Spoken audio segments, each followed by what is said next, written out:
Boa noite a todos.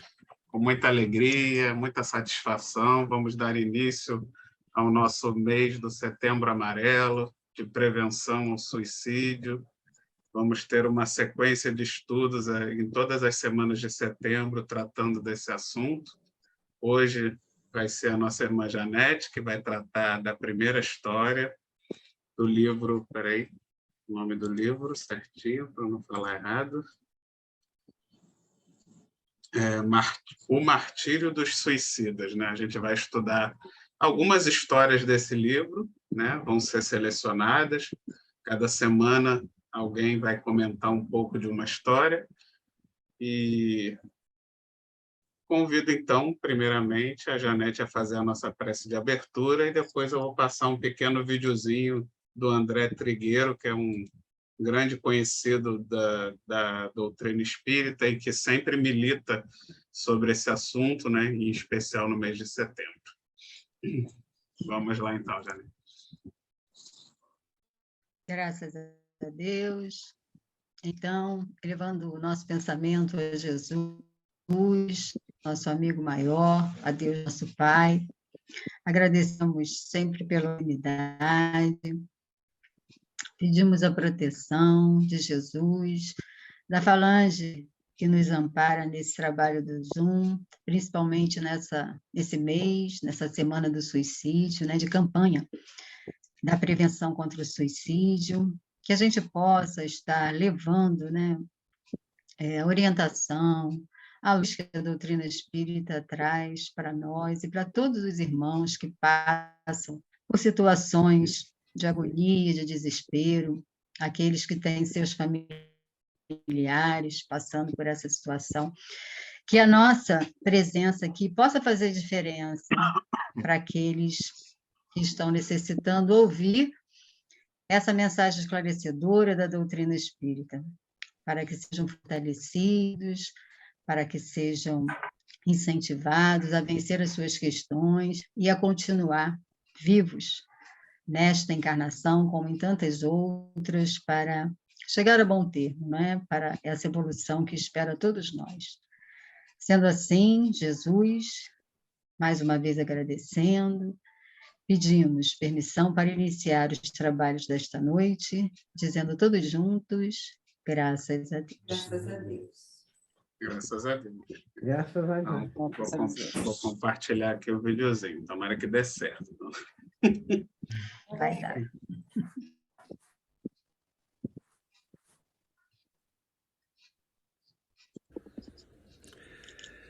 Setembro é o mês que marca a chegada da primavera, mas setembro anualmente também vem marcando no Brasil a campanha de prevenção do suicídio. É o Setembro Amarelo, esse assunto é muito importante, especialmente em tempos de pandemia.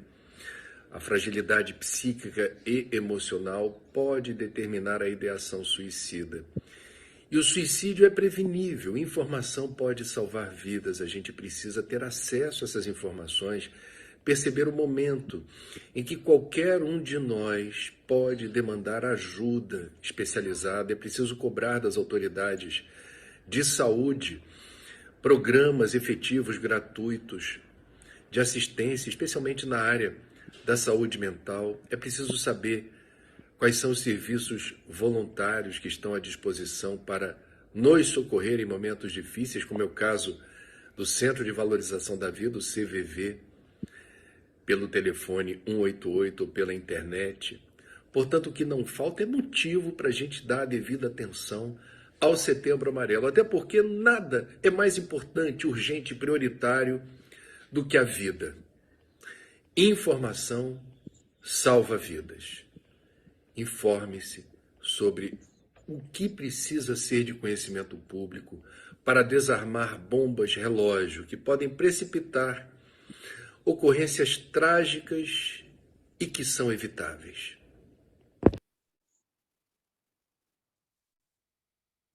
É isso aí. Vamos, então, começar Maravilha. os nossos estudos.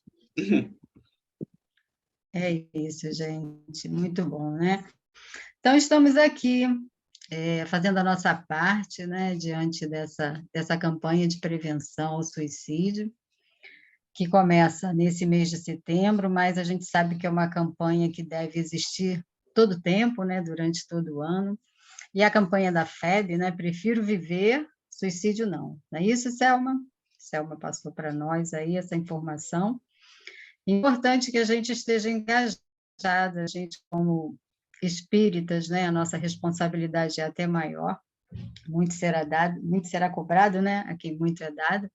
Então, nós sabemos, né, que é uma luta que deve ser travada durante todo o ano, como eu já falei, porque as estatísticas nos mostram, né, dor, desengano, a melancolia, né, o vazio existencial dos irmãos à prática do suicídio, né, meus irmãos?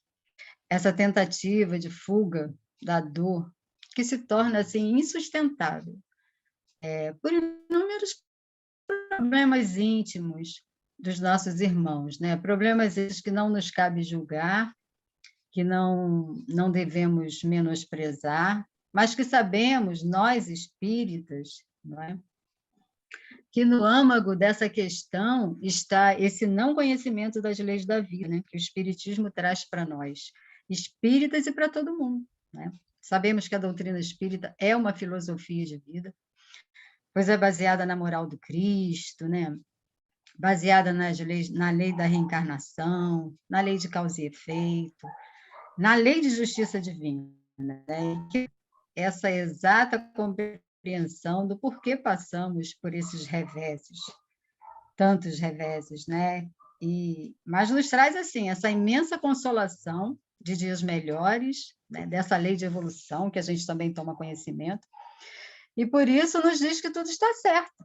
Apesar de tudo que passamos, nós sabemos que tudo está certo, que tudo depende e que tudo assim caminha para um desfecho feliz.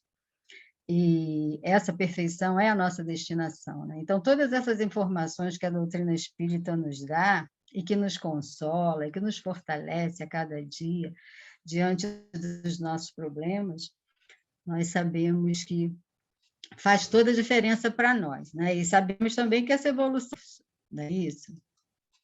Então, por isso é que a doutrina espírita é essa filosofia de vida para todas as religiões, por isso o conhecimento dessas leis da vida, né, fazem com que as pessoas possam ser mais fortalecidas, né? E é um convite a uma vida salutar, não é? Uma vida de equilíbrio, de paz. Logicamente que a gente sabe que a questão do suicídio,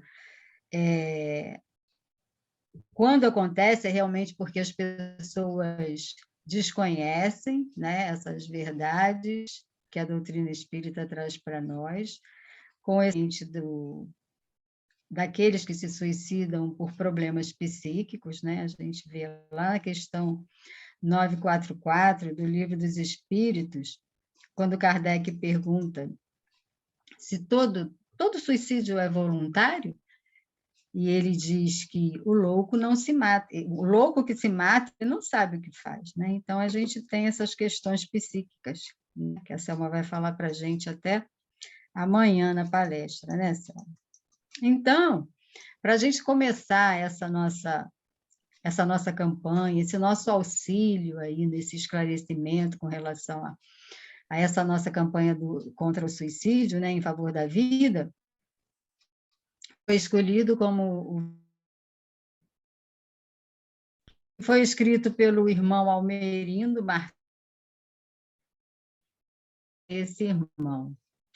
Ele foi muito ligado à Federação Espírita Brasileira, foi um assíduo colaborador da revista O Reformador, né?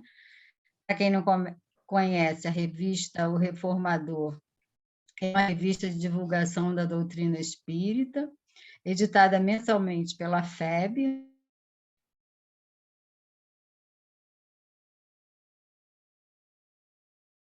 a revista Formador. E esse irmão, Almerindo Martins de Castro, ele foi um escritor dessa revista O Reformador, né? Ele morreu com 104 anos. Ele nasceu em 8 de setembro de 1883, tendo ingressado no Espiritismo em 1927, quando residia em Belém do Pará. homem de escolaridade reduzida aos níveis elementar e médio do ensino formal, adquiriu a sua cultura e erudição à custa de grande amor ao estudo e à arte, inclinação literária. Quer dizer, ele foi um autodidata, né? O Almeida, após radicar-se no Rio de Janeiro, passou a engajar-se na difusão da doutrina, quer como conferencista, quer como assíduo articulista da revista Reformador e Escritor. E entre os seus livros destacam-se Antônio de Pádua e O Martírio dos Suicidas, tendo colaborado também na elaboração das obras mediúnicas, essa de Queiroz Póstumos e Os Funerais da Santa Fé. Então, a gente vê que é um irmão, né, que abraçou a doutrina espírita, que trabalhou muito em prol da divulgação da doutrina espírita.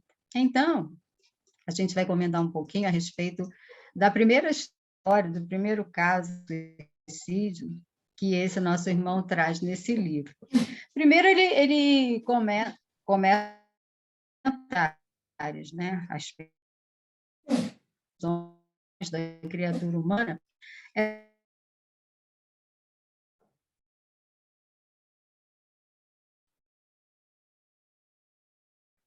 suicídio realmente é essa ilusão que elas têm, né? Que com a morte do corpo eu não vou mais existir, então eu não preciso mais sentir dor. Essa dor que me sufoca, me dilacera o íntimo, né? Então, aqueles que não acreditam na sobrevivência do espírito, logicamente, optar pelo suicídio é a melhor solução, né? Mas é um ledo engano. Julgando que a função intelectual é exclusiva do cérebro e que a alma e o espírito não podem existir separadamente do corpo, muitos concluem que cortar o fio da vida material implica em extinguir para sempre a criatura, em dissolver na decomposição tumular todos os sentimentos e ideias que caracterizam uma personalidade qualquer, né? Então, são os materialistas, normalmente, né? Normalmente são os materialistas. E ele diz, esse é o triste e terrível engano do suicida, achar que ele vai acabar quando ele destrói o seu corpo físico. Nascendo na Terra, continua ele, para o desempenho de determinada tarefa, muitas vezes de rudes lutas, a criatura sente, não raro, faltar-lhe coragem para suportar amarguras e deserta pela porta falsa do suicídio, verdadeiro alçapão que precipita a vítima num trevoso abismo de maiores dores e completo isolamento. Então, quantos de nós não passam por provas difíceis, por provas duras, né? Será que algum de nós aqui um dia já pensou em tirar a própria vida? Vocês já sabem? Diante de situações difíceis, muito amarguradas, né? Provas que realmente a gente se vê muitas vezes sem solução, né? Não vê solução. Então, será que alguma vez a gente não pensou isso? Ah, se eu não existisse, seria melhor, né? Eu não precisaria passar por todo esse desespero, eu não estaria incomodado. Na situação da gente se colocar como vítima, a gente pode estar nesse sentido, né? E aí, ele continua. A vida é uma grande realização de solidariedade humana. A vida é uma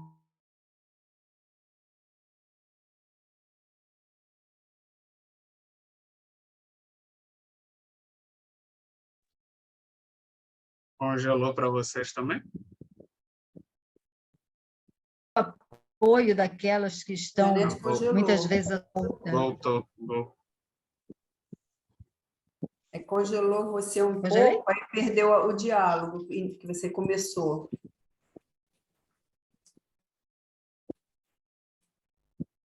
Ah, sim, eu falei que a vida é uma grande realização, não é? De solidariedade humana, é isso vocês ouviram? Isso. Uhum. Ela está caindo. O sinal dela não está muito bom, não. Tá vendo? Não. Pode ser que agora ela volte com um sinal melhor. Olha lá, ela Voltou. está voltando.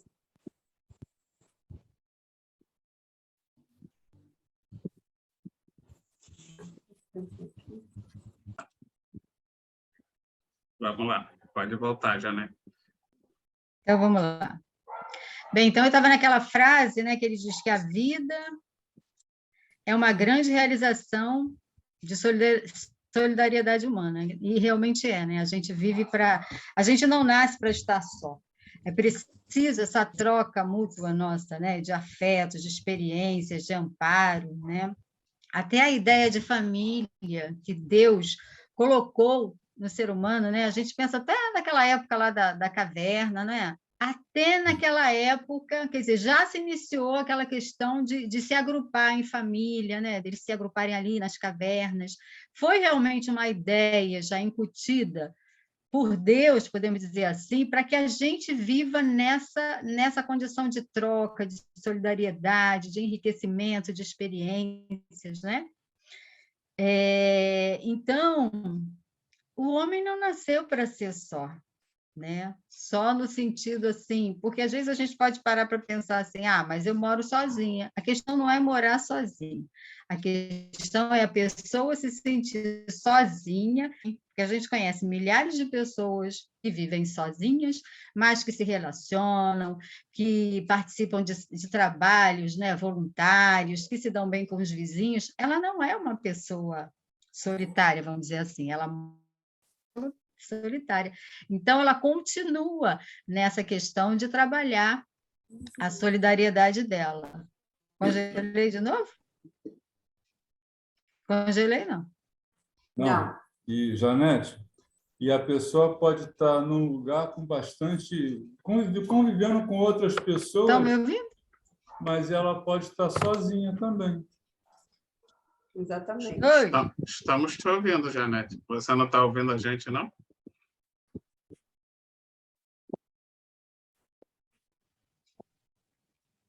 Janete?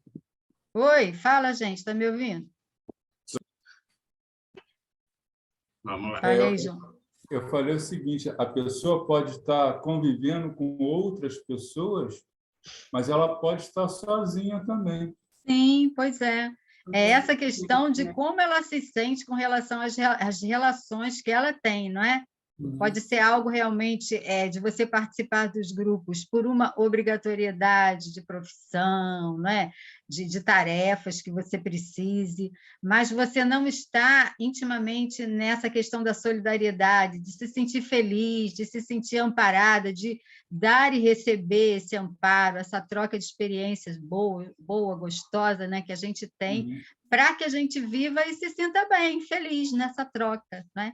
Porque o triste mesmo é você se sentir sozinho no meio da multidão, como a gente ouve, né? Sempre a pessoa é só no meio da multidão.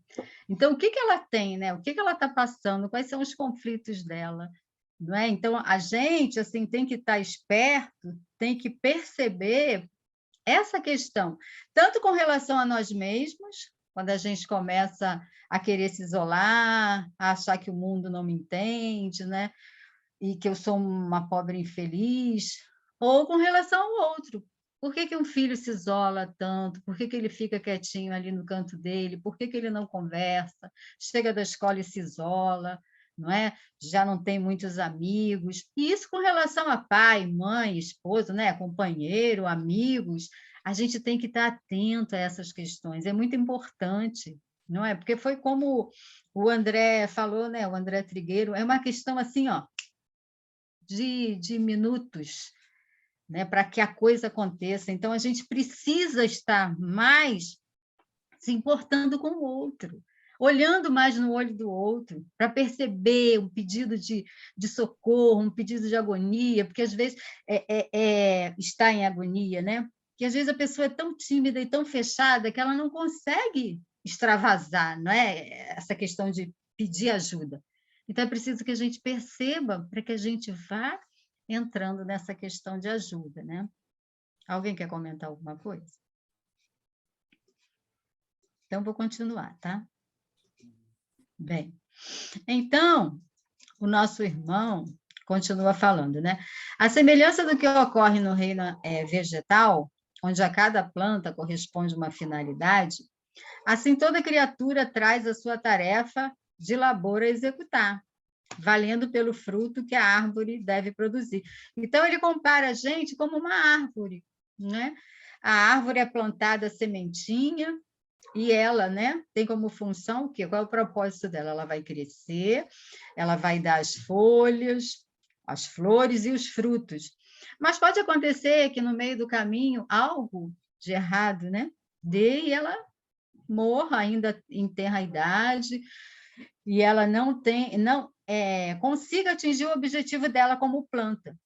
Então nós, né, comparando assim conosco, quantas vezes a gente renasce para um propósito na nossa reencarnação, para desenvolver determinadas tarefas, para nos aproximarmos de determinadas pessoas, né? Para auxiliar, para ser auxiliado, para pedir perdão, não é? Para dar o perdão. E quantas vezes a gente não realiza isso? Então, nós somos como aquela plantinha que morreu antes de florescer. E por isso, tantas e tantas oportunidades que Deus nos dá dessa reencarnação. Que a plantinha também que morre volta para o solo e vai novamente se misturar, não é? A terra ali, a todos os elementos para ela reflorir, nós também. Nós vamos voltar ao plano espiritual e vamos voltar ao plano material para continuar essa luta da nossa ascensão espiritual. Então, ele vai trazendo esse processo normal da gente ter que renascer, da gente passar por dificuldades, mas a gente sempre voltar, que é o que a nossa doutrina nos ensina, né, gente? Assim, e ele fala assim, nessa lei, que não pode ser contida, né, de renascimento, de reparação dos erros das existências anteriores, reside muito mais o mistério da vida, mistério que uns julgam desvendado pelas hipóteses da ciência e outros supõem resolvido pelos ritos de ensinamento das religiões dogmáticas. Nós entendemos dessa forma que existe a reencarnação, que nós temos que reparar, que nós temos que crescer, não é? Realizar tantas e tantas coisas. As outras religiões já entendem de outra forma, através desses dogmas, através do céu e inferno, não é? Então, ele vai continuando. Mas uns e outros, né? Tanto a ciência, que não acredita na reencarnação, quanto as outras religiões, quando se encontram nas garras do sofrimento, esgotados todos os recursos dessa sapiência humana, né? Vamos dizer que seja um cientista, um materialista, muitas vezes apelam para o suicídio, porque para eles não resta mais nada. Se ele conseguiu usufruir de tudo de material que ele conseguiu, que ele conquistou, e a vida dele é apenas matéria. Então, quando ele chega num ponto de ter um sofrimento imenso, né, na sua vida, qual é a proposta dele para continuar vivo, se ele não acredita em nada após essa vida, não é? É realmente apelar para o suicídio. Na esperança ilusória, diz ele, de que morto o corpo, cessam as torturas da enfermidade, muitas vezes a pessoa está numa enfermidade, numa doença, né, que não tem cura, e do pensamento revoltado contra esse estímulo da dor. Quem não conhece a reencarnação e a justiça divina vai achar bom sentir dor. Nós que conhecemos não achamos, né? E muitas vezes a gente quer correr e muitas vezes nós nos revoltamos, não é verdade?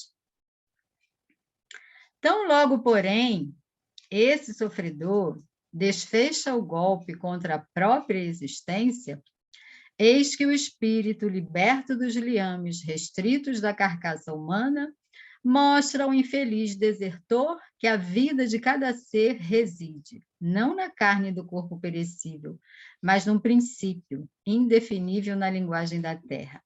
Esse princípio imortal, eterno, subordinado a leis que lhe impõem deveres iniludíveis, obrigações que tem de cumprir através de vidas sucessivas, tantas quantas sejam necessárias para chegar ao ponto do destino espiritual, que é a nossa perfeição, né? Então, o grande desespero do suicida, a grande decepção do suicida é ver que ele não acabou, que ele continua levando a sua consciência, não é? Diante do ato tresloucado, diante dos sofrimentos que ele acompanha muitas vezes dos entes queridos que ele deixa na Terra, e aí assola um sentimento de covardia, eu não fui forte o suficiente para enfrentar aquele problema, e olha em quantas pessoas eu provoquei um sofrimento tão imenso, não é? Quantas desgraças eu posso ter provocado para minha família, para os meus entes queridos, porque eu não fui forte o suficiente para encarar aquele problema, para crescer com esse problema. Porque a gente sabe que nenhum problema vem porque Deus gosta, né, de impor para nós o sofrimento. O sofrimento é algo que nós angariamos devido aos nossos erros, né? E que é preciso que a gente aprenda com ele. O espírito não se separa do corpo, continua o autor do livro, porque a ruptura do laço que prende um ao outro só se opera normalmente quando o desprendimento se faz sem a arbitrária violência do ato suicídio, né? Do suicídio, né? A Selma e a Júlia falaram bem para a gente a respeito dessa separação, né, Selma? Você quer falar alguma coisa a respeito? Não? Bem, porque a gente sabe, né, que partir os laços de forma brusca, o espírito fica preso ainda, né, aquele perispírito, né? Uma coisa os laços serem normalmente desprendidos de acordo com uma enfermidade, não é?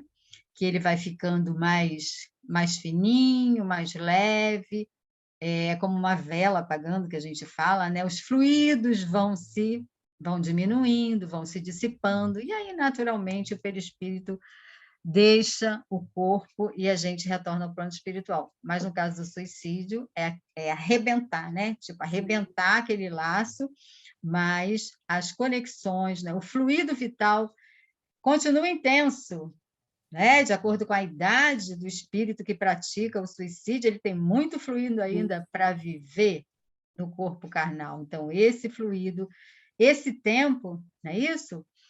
De vida que ele teria, seria o tempo em que ele fica em sofrimento, preso, muitas vezes até a seus despojos. Logicamente que nada é engessado, não é isso, Selma, que vocês ensinaram para nós? Isso, eu digo Nada. que a gente é que nem aquela areia do tempo, né? Um folhetinho que vai, aquela areinha vai acabando o nosso tempo, né? Aí o suicídio, quando tem essa interrupção, né, que a gente, como você falou, repleto de fluido, né?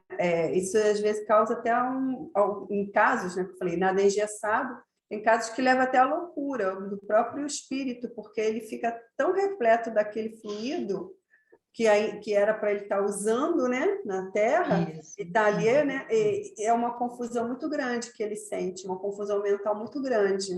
Até ele perceber, né? Exato. Tudo aquilo que ele provocou.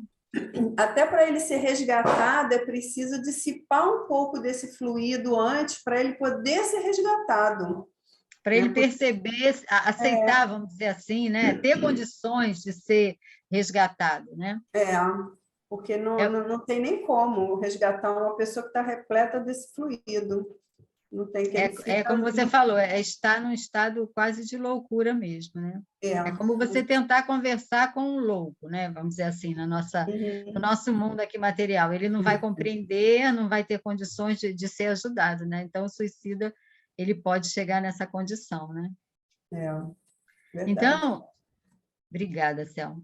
Então, ele continua aqui, o autor falando, por muito que os sábios neguem e os crentes o duvidem, a verdade é que cada um traz o seu tempo de existência terrena pré-fixado.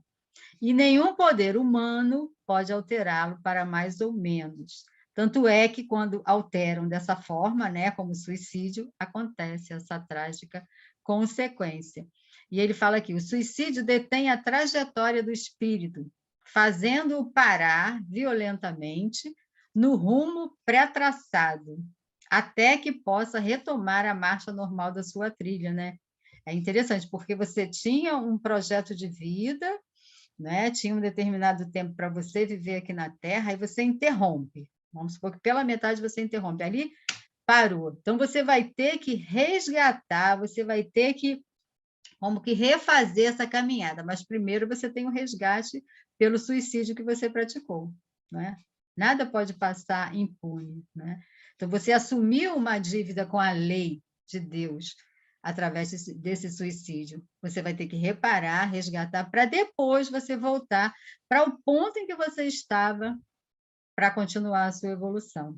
É interessante, né? Tudo é muito perfeito, né, na lei do Pai. E é o que ele vai continuando aqui. É o que nos certificam os espíritos dos suicidas. Agora ele vai falar a respeito desse primeiro caso que ele traz para nós, que é o testemunho do Hermes Fontes, que foi um poeta sergipano muito conceituado, né? Esse irmão, ele fez assim, ele elaborou, ele escreveu, né, poemas, ele escreveu livros, ele participou de jornais, ele era um homem assim muito conceituado. Mas com o tempo, com os dramas que ele passou, com o início daquela semana de 1922, que teve essa revolução na literatura, né? Então, começam a surgir outros escritores, outros poetas, Mário de Andrade, entre outros, e ele se sentiu tipo como... Não chega a ser enciumado, mas ele estava se sentindo como que ultrapassado, né? Talvez ele tivesse que caminhar, não é? Se inteirar desse novo movimento e continuar. Mas ele se recolheu e ele teve umas questões também de desilusões amorosas. Ele era uma pessoa... Falam, né, que ele era considerado uma pessoa feia, né, assim, cabeçuda. Então, acho que começou, apesar de todo o sucesso que ele teve na literatura, mas ele se deixou envolver por essa questão, e ele ficou, assim, tipo com um complexo, então ele começou a se isolar no apartamento dele, e começou a sentir que nada fazia sentido, até que ele cometeu o suicídio, né? Então, a gente vê uma pessoa que teve uma projeção tão grande na nossa literatura, e foi tão conhecido, tão reconhecido, mas a fragilidade humana, né, gente? A gente não sabe o que acontece dentro de cada pessoa, de que forma que você pode estar encarando um problema, né? Você fala determinadas frases para alguma pessoa, você não sabe qual é o impacto que aquela frase pode provocar naquela pessoa. Para você pode não ser nada, né? Às vezes a gente fala frases assim que para a gente não é nada, a gente só tecer um comentário para aquela pessoa, mas a gente não sabe a problemática interior que aquela pessoa tem e que uma frase pode desencadear um furacão de um complexo, né? De uma ferida aberta dentro dela e que pode levar ela a uma profunda depressão, profundo estado assim, de recolhimento, de autoabandono, não é? Então, assim, não é que a gente tenha que achar que a gente é culpado por uma pessoa ter entrado em depressão e praticado suicídio, não, né? A gente sabe que tudo isso é uma opção da própria pessoa, mas que nós temos, sim, uma responsabilidade diante daqueles que estão junto a nós, para a gente buscar essa compreensão, buscar perceber o outro, quando ele está necessitando de uma ajuda, isso a gente tem que viver, né? A gente tem que se importar mais uns com os outros.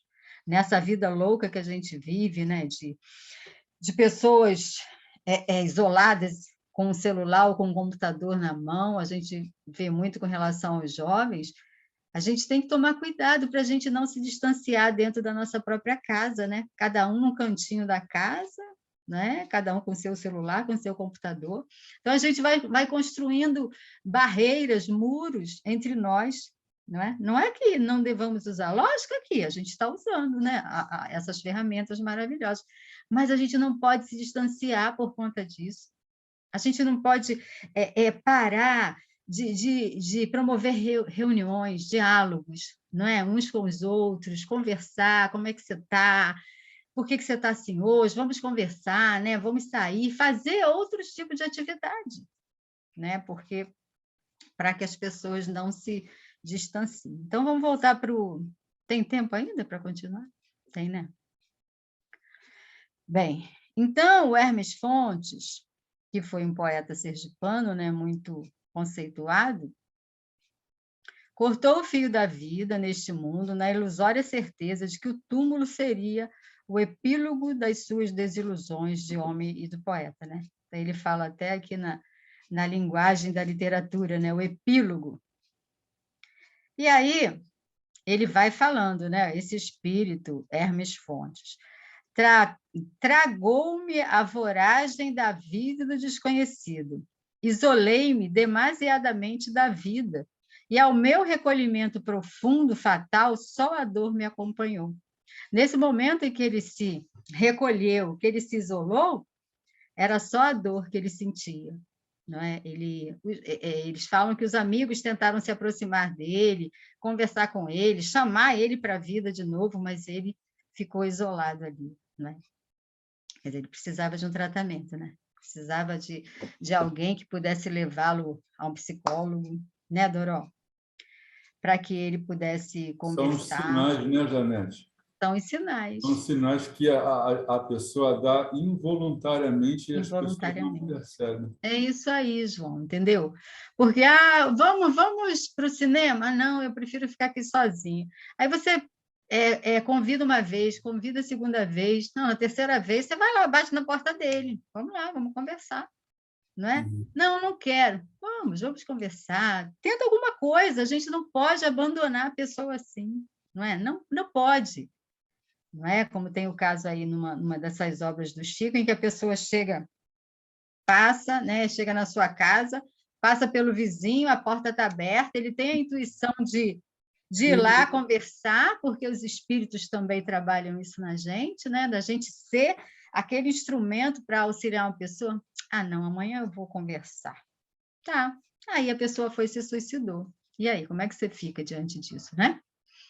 Você podia ter sido um instrumento. Fui eu o culpado dele cometer suicídio? Lógico que não. Ele cometeu com uma série de questões, de conflitos dele.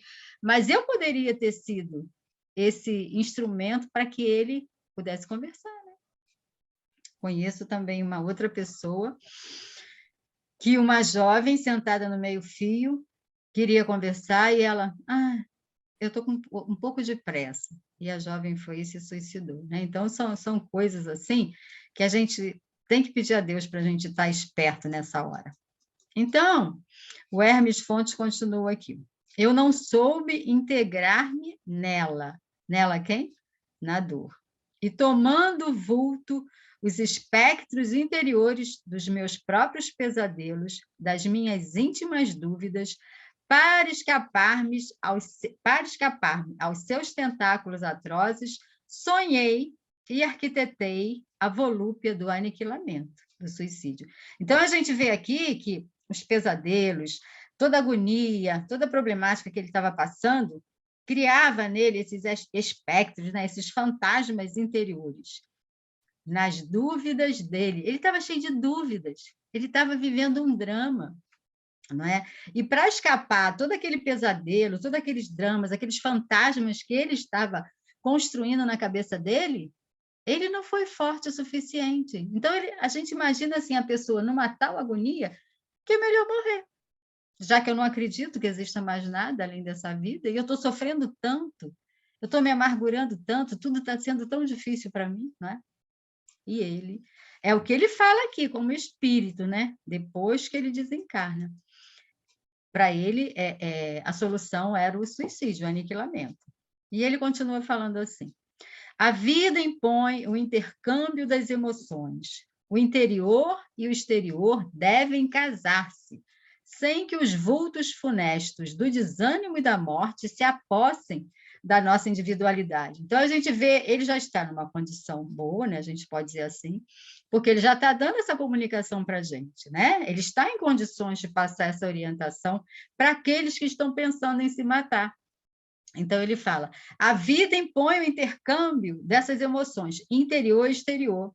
Eu preciso compreender, sim, os meus sentimentos, as minhas questões, eu preciso refletir, mas eu também preciso compreender o outro, as relações exteriores que eu tenho com relação ao mundo, né? É preciso que haja esse, como ele fala aqui, esse casamento das emoções minhas e das emoções das outras pessoas, das relações que eu tenho com outras pessoas. É preciso haver esse equilíbrio para a gente não entrar nesse conflito existencial.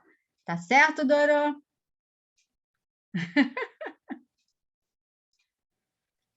Tá com o Tá sem áudio som. desligado. Dorô, seu áudio está desligado.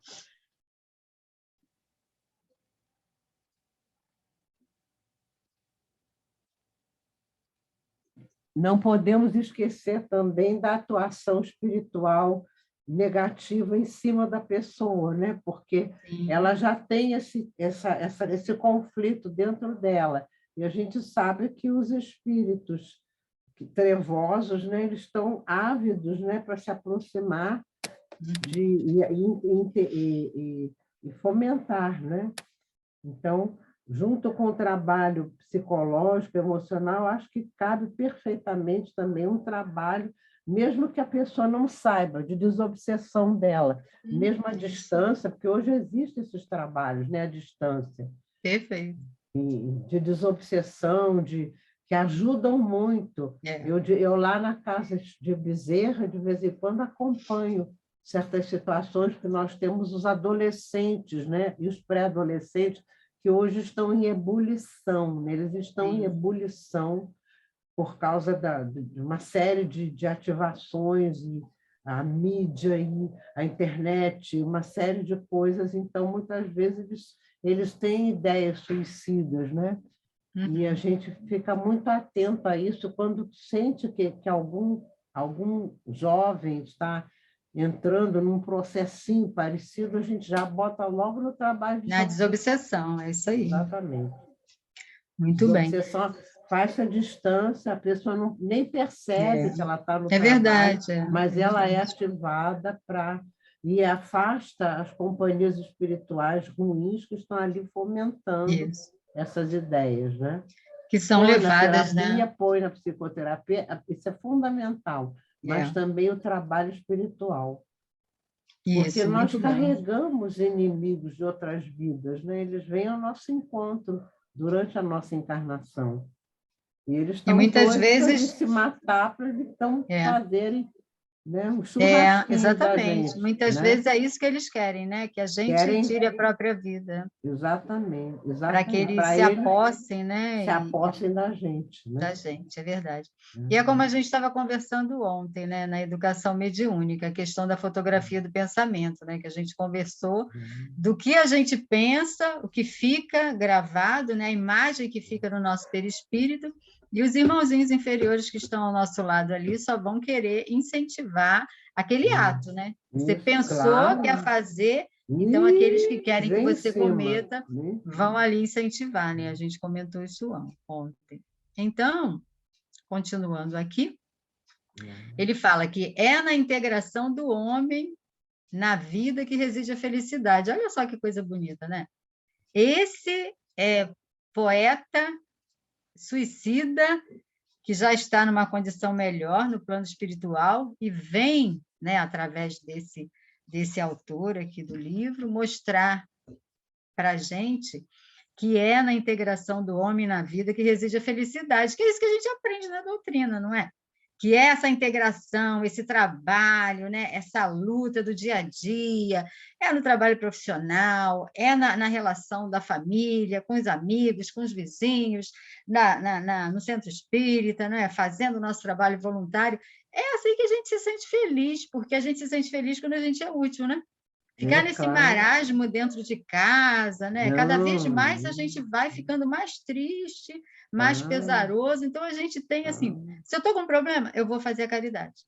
Se está doendo, eu vou fazer a caridade. Isso, não é? Que a gente, naturalmente, a gente vai recebendo até essa inspiração para a solução dos nossos problemas. A gente só não pode ficar ali se sentindo a última das criaturas, a vítima, porque aconteceu, a minha unha quebrou, eu sou uma pobre infeliz, né? Tem gente passando fome lá. Então, é tudo questão da gente trabalhar. É por isso que Jesus, né, incentivava a gente a praticar a mesma caridade, o amor ao próximo, para que a gente não fique nesse marasmo, né? Isso. Porque a gente tem... Claro. A gente tem essa tendência... Pode falar, Dora.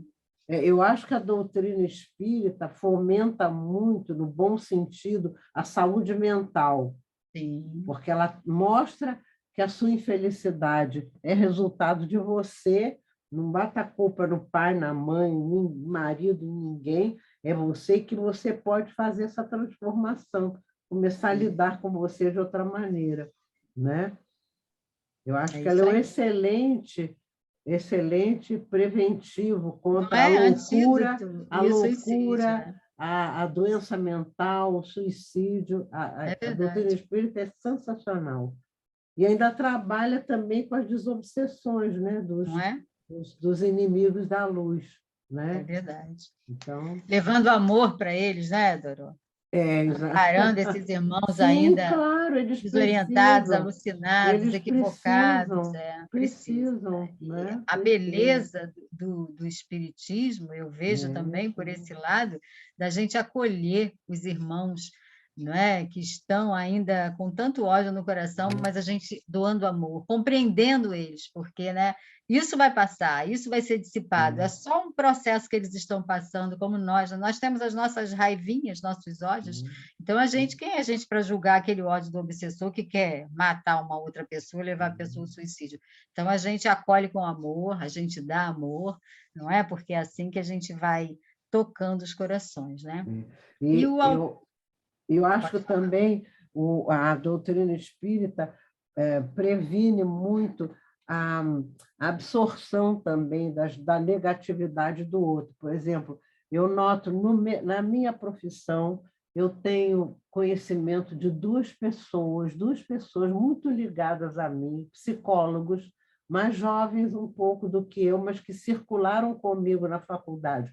Um foi meu colega de turma, e o outro foi um colega de turmas anteriores, depois da minha, né, mais jovem, e que pessoas céticas, excelentes profissionais, mas céticos, não acreditam em nada, pois você sabe que um deles teve uma morte assim absurda, veio definhando, e o outro desenvolveu uma doença paralisante que acabou levando ele para a morte também.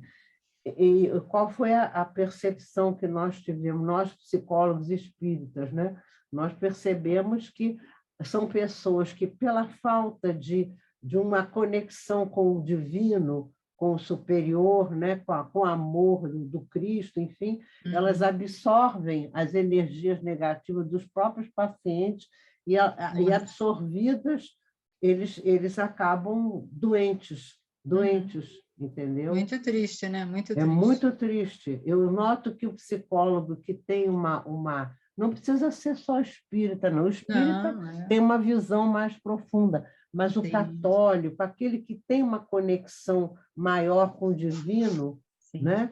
Eles têm uma solidez muito maior para lidar com o paciente todo, de não absorver a carga negativa espiritual do paciente, porque você absorve, você fica ali ouvindo a pessoa, né? Olho no olho, ela sentada, conversando com você, ou pelo online, ou então no consultório presencial. E ali, olho no olho, você ouvindo, ela falando, aquilo você tem mediunidade, vai você absorve. Se você não tiver um desenvolvimento de Deus dentro de você, ou pelo budismo, ou pelo catolicismo, pelo espiritismo, igreja evangélica, não importa. Não importa. Você a pessoa pode absorver.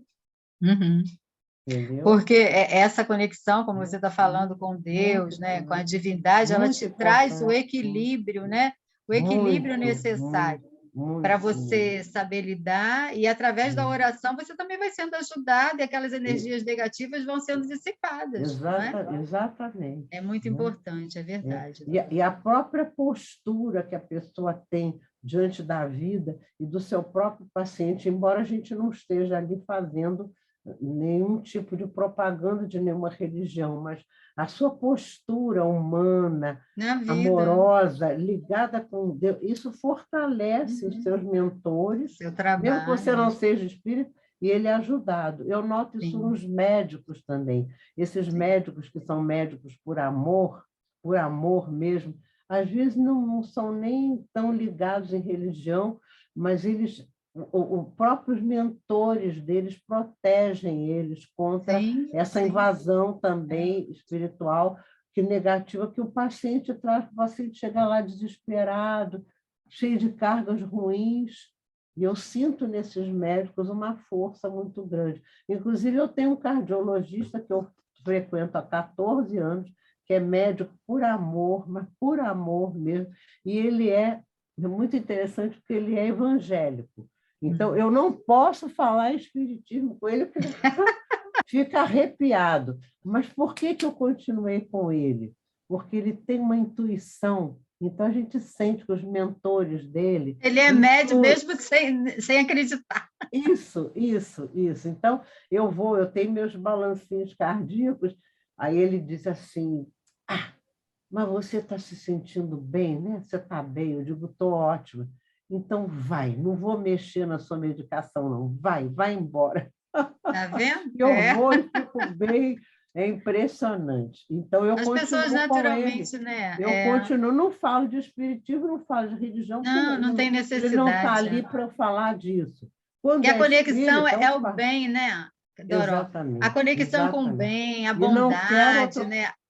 A vontade de ajudar. Estou muito bem com esse cardiologista. Ele tem um site, mas os insights que ele tem é impressionante. Até para o meu lado clínico. Ele já me salvou a vida por causa de insight de coisas clínicas minhas. Você vai ver isso correndo. Vai no gastroenterologista. Ele sacou alguma coisa, o exame deu, vai logo. E eu precisava, eu estava numa anemia que eu não percebia. Numa anemia, eu tive que botar 2 bolsas de sangue, fiz a transfusão. Nossa. E me salvou a vida. Ele me mandou para o colega dele, que era quem podia mexer direto, mas ele sentiu, ele captou. Ele foi inspirado. Muito. Então, eu vou deixar um médico assim? De jeito nenhum. Se gruda, se agarra nesse cardiologista, indica para a gente aí esse menino. Ele tem um ouvidinho, entendeu? Mas não fale espiritismo que ele fica possesso. Aí eu não falo, né? Ele vai ficar com raiva de mim, eu não estou afim disso. É o que a gente ouve, né? O que a gente sabe que a doutrina ensina para nós. Lá em cima vai perguntar o bem que a gente fez, né? Exatamente. Se foi espírita, evangélico, católico, budista, ateu, não importa, né? Mas isso tudo para a gente chegar a essa conclusão, né? De como é importante uma integração da pessoa com Deus. Com Deus, com o divino. Ele é ali, aquele religioso, tá? Que eu sei que ele está ligado e tal, e vive Deus, né? O Cristo, beleza. Muito é você bom. acreditar em algo mais, além do corpo, né? Isso faz toda a diferença. Claro. Né?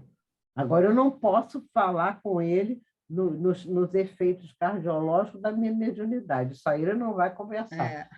Ele intui, mas eu não posso falar que é isso. Entendeu? Uma taquicardia que me apareceu na pandemia, que eu sei que era de fundo espiritual, pela ausência, né, do contato com o trabalho mediúnico. Mas isso eu nem sonho em falar. De jeito nenhum. Não! Ele me expulsa do consultório. Agora, ele trata a minha taquicardia com uma sutileza e com os remédios assim que não me provocam efeitos colaterais. Maravilha. E ele dosa direitinho, não é uma coisa agressiva, é uma coisa tranquilíssima, entendeu? Muito um excelente profissional, né? Exato, mas é o saque, né? É o saque dele. Né? Ele não está sozinho, né? Ele não está sozinho. Não está. Na profissão, no consultório. De jeito nenhum. Ele não afasta essa ajuda espiritual através das ideias negativistas, pessimistas. Muito pelo contrário, né? Pelo amor à profissão, aos pacientes, exatamente. Atrai, né? Ele recebe essa exatamente. A sensibilidade dele está em aberto para o mentor dele ajudar. Isso, exatamente. São os bons pensamentos. Bem, Então, depois dessa exposição aí maravilhosa Desculpa eu ter Dolores. falado muito, mas Não, foi maravilhoso, foi maravilhoso. me Nossa, empolgou enriqueceu. muito. O povo já estava dormindo aí só me ouvindo, Dora. Você tinha que falar um pouquinho. Vai cortar, Vitor? Ainda tem tempo? Não, pode ir, vai em frente. Não vamos. Então, ele continua aqui, o nosso irmão. Quem se isola do mundo e procura só no interior desempenhar a vida, sofre a asfixia dos seus sonhos e das suas esperanças, né? Esse isolamento que muitas vezes a gente se coloca, né? Então, não dá para elaborar tudo sozinho, né? Precisamos do outro para trocar as nossas experiências, os nossos afetos, os nossos dissabores. Se tiver que gritar, brigar no bom sentido, né? Mas que seja, que a gente prefira uma discussão saudável do que um silêncio congelante, né? Que nos deixe sozinhos, que nos deixe perdidos mesmo, né? Nas nossas incertezas. Então, ele continua, a morte tem, para os desiludidos, a aparência fulgurante de uma Canaã, né? Canaã, a cidade prometida, né? Que os judeus tanto esperavam, né? Chegar à terra prometida, melhor dizendo. Então, ele diz que a morte para os desiludidos tem a aparência dessa Canaã. Então, se eu morrer, é o que eu preciso para o alívio das minhas dores, eu não vou sentir mais nada. O último sonho dos derrotados é a morte. Forte, né? Mas, ó almas desiludidas, volvei para outros horizontes o olhar das vossas esperanças. Não há morte, ninguém pode eliminar de si próprio a vida que é imortal. Então, ele vai dando essa injeção de ânimo. Romper o equilíbrio orgânico da matéria é somente provocar um estado de vida em que os erros são mais nítidos ao espírito e as dores doem muito mais, né? A gente sabe que quando o corpo físico fica e a gente continua do outro lado, a nossa consciência grita, né, pelos nossos erros, e mais ainda quando a gente pratica o ato equivocado do suicídio, né? Não vos seduza, desiludidos, a miragem da morte, ele continua. Ela não é a Canaã dos vossos sonhos, não é a tranquilidade que ambicionais, não é o aniquilamento que vos seduz, como me seduziu a mim. Vai ter uma outra historiazinha, que eu não vou falar aqui, porque alguém pode ter escolhido, que vai falar nesse sentido, né? De achar que a morte realmente é a melhor coisa para ela. É apenas a porta tumular que conduz à consciência da nossa própria dor. Se quereis o remédio para a vossa própria desilusão, para a mágoa, para a vossa dor, amai-as. Veja só, né? Aí ele vem trazendo o ensinamento que a doutrina espírita sempre traz para nós. Se a gente quer o remédio para a nossa desilusão, para a nossa mágoa, para a nossa dor, a gente tem que amar a dor, essa dor que vai fazer a gente despertar, não é? Porque a dor é o despertador. É para a gente pensar por que está doendo. Será que realmente eu preciso sentir a dor diante daquela situação? Será que eu não estou exagerando, não estou fazendo um drama? Não é? O que eu posso tirar de aprendizado naquela dor? É o que ele coloca no sentido de amar a dor. Não é que a gente goste de sofrer, não é isso. Mas se ela chega para nós, né? E eu sei que tudo que me acontece é para que eu cresça, para que eu tenha um aprendizado, então eu devo agradecer, como São Francisco falava, a irmandor, né? A irmandor chega para despertamento. O único meio de vencer os espectros do aniquilamento, os vultos fatais da sombra, é aceitá-los e amá-los novamente, que a gente aceite as dificuldades, que a gente aceite essas sombras que aparecem para nós, mas que a gente aceite no sentido da compreensão daquilo que a gente ainda tem que melhorar dentro da gente, né? A aceitação é exatamente você não jogar no cantinho, né? Para deixar lá, não, eu não quero pensar porque vai me incomodar. Vai doer muitas vezes quando a gente pensa em algo, porque pensar naquilo vai me remeter a uma transformação, no meu modo de ser, na minha vida. Então, muitas vezes, eu prefiro jogar para o cantinho, que são essas sombras, né, que a gente vai deixando crescer dentro da gente, né, Doro? Então, a gente precisa estar enfrentando mesmo essas dores, essas sombras, esses fantasmas que a gente cria dentro de nós, para exatamente a gente não ter mais, né? Para a gente ser uma pessoa melhor, mais leve, mais feliz. Então, são estágios precisos à evolução da nossa vida. São essas dificuldades. E ele finaliza dizendo... Fica na zona de conforto, né? Não sabe que na zona de conforto você está ali trabalhando a favor da sombra, né? Sim, entendeu? E vai crescendo cada vez mais dentro da gente, né? Vou me alienando do próximo que precisa de mim, vou passeando, não vejo, né? Faço assim, e realmente você estaria alimentando a sombra, né? E quando você desencarna, é que você enxerga isso tudo. Não é brincadeira isso, não. O que você podia ter feito e não fez, né? Exatamente. Então, ele termina dizendo, não há morte. O suicídio agrava e acentua a vida. Né? Então, a gente vê o testemunho desse irmão, que foi um suicida, trazendo para nós essa injeção de ânimo, né? De se viver, de enfrentarmos todas as nossas dificuldades, todos os nossos fantasmas, todos os nossos medos, porque é possível, né? Quando a gente tem essa conexão com o alto, quando a gente compreende todas essas leis maravilhosas que a doutrina espírita traz para nós, né? Que nos aproxima de Deus, que nos aproxima de Jesus, que nos aproxima de nós mesmos, dos nossos semelhantes, daqueles que caminham conosco, é compreender através da misericórdia, muitas vezes, da compaixão que a gente tem que ter por aquele que normalmente a gente quer criticar, condenar e afastar de nós, mas a gente passa a olhar com um olhar de compaixão, de misericórdia, não é? Como é que a gente passa a trabalhar essa união nas nossas relações, né? Através do conhecimento maravilhoso que essa nossa doutrina traz para nós.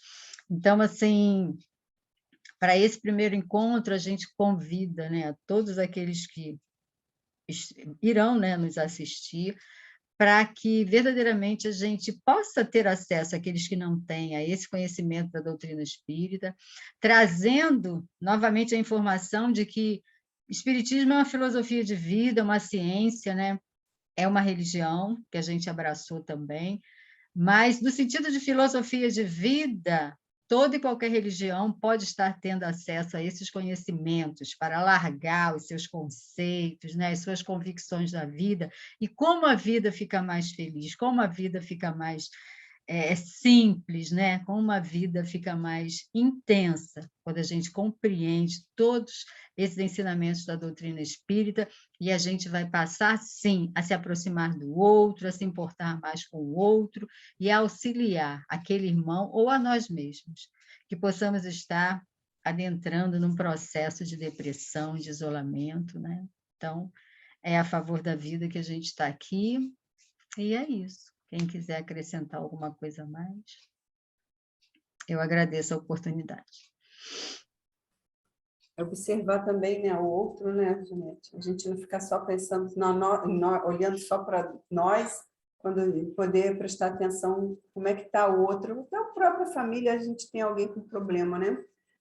Chamar a atenção das pessoas também com relação a isso, que a gente pode dar muita ajuda para essas pessoas que estão aí pensando, né, até em tirar a própria vida, por N questões que seja. Né? Combater, de alerta também para isso. Combater esse egoísmo nosso, né, de pensar só nos nossos interesses e passar pelo outro de uma forma fria, né, sem perceber essa ajuda que você está falando, que é muito importante. Né? Exatamente. E a gente se sente mais feliz quando a gente trabalha muito para o outro, se importa com o outro. Não é? A vida faz mais sentido, é tão bom quando a gente pode estar ajudando. Coisas simples, às vezes, né? A pessoa tenta solucionar alguma coisa e ela não está conseguindo, e você se coloca à disposição para ajudar, como é prazeroso, né? A gente poder auxiliar em tantas e tantas questões do nosso dia a dia, aos nossos semelhantes. É isso, gente. Verdade. Eu achei interessante essa frase final aí, que o suicídio não traz a morte, né? Agrava a vida. É isso Achei aí. interessante Suicídio agrava e acentua a vida. a vida. Bacana isso, né? É. Quando você Não pensa que está resolveu, acabando com a sua vida, não resolveu nada, agravou a sua existência, vai agravar a próxima. não é? E Os algumas resgates, outras né? também, dependendo, né? Pode Muitas adiar outras, né? várias outras encarnações. Ficam Né? envolvidas, né? É. É isso mesmo. Porque, além de, quando a pessoa comete suicídio, ela não está comprometendo, às vezes, só a própria vida, mas ela acaba, um efeito, é uma cadeia, né, de acontecimentos que, às vezes, afeta outras pessoas. Outras Então, pessoas. aí outras a vidas, se né? torna responsável também por esses. É E isso aí. aí tem que fazer vidas, né? resgates, às vezes, por muitas encarnações para poder livrar de tudo isso que ele causou. Entendeu? Tantas desgraças, né? Vai comprometer outras pessoas, é verdade. Exatamente. E compromete também a permanência no mundo espiritual, né? Porque antes de reencarnar, você fica um período, até esse período fica comprometido, fica sofrido, fica, enfim. Bem intenso, né? Só traz coisas ruins. O suicídio só traz coisas, não traz nada de bom, nada de bom. A gente lembra desse estudo, né, que a Selma fez com a Júlia, né? Um livro grande, intenso, e tantos sofrimentos, aquela trajetória dolorosa daqueles espíritos, né, suicidas, o quanto que eles tiveram que passar para começar a ter oportunidade de uma nova reencarnação, né? E no final eles estão implorando, né, para reencarnar, para estar acertando o passo, né?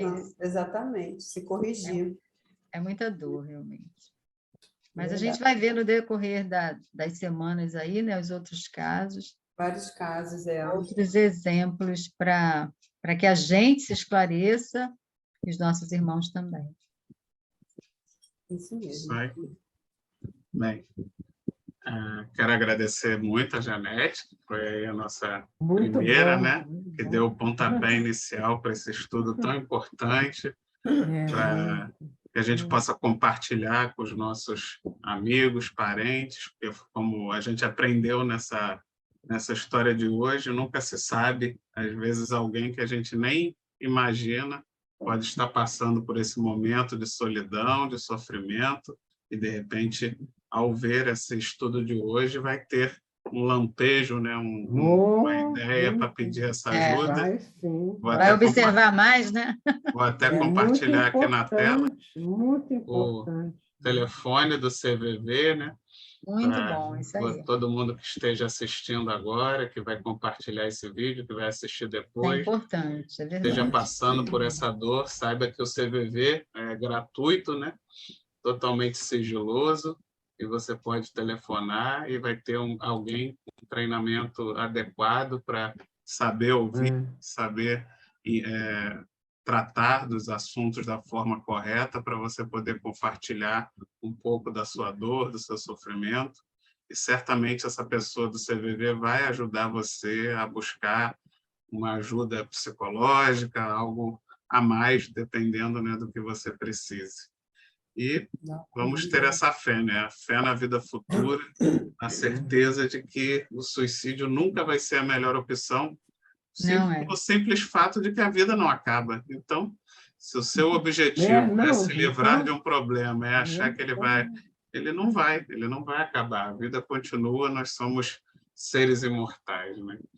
Então, agradeço mais uma vez a Janete. Semana que vem sou eu dando continuidade à próxima história. Então, como fazemos no estudo do Caminho, Verdade e Vida, quem faz o da semana que vem também faz a prece final. Então, convido a todos a fecharmos os nossos olhos e agradecer. Obrigado, Senhor. Obrigado, Jesus. Obrigado a todos os irmãos aqui presentes na noite de hoje, por esse estudo, por essa oportunidade de difundir essa palavra de luz, essa palavra do bem. Se conseguirmos, com o nosso pequeno esforço, evitarmos, quem sabe, um único suicídio que seja, já estaremos extremamente satisfeitos. A todos os irmãos desencarnados também, que sabemos que nos acompanham e que acabam também assistindo a esse estudo, se algum deles estiver com essa má intenção, a incentivar alguém ao suicídio, que ele possa compreender o mal que ele estará causando ao próximo e a si mesmo, e que desista dessa má intenção. Obrigado, mestre. Que essa luz e essa paz possa reinar hoje e sempre em nossos corações. Que Jesus nos abençoe. Graças a Deus. Graças a Deus. Obrigado, Muito bem. pessoal. Bom fim Uma de boa semana noite para para todos. todos. Próxima. Boa noite. Até quinta que vem. Boa Fiquem noite, com Ana Deus. Cláudia. Boa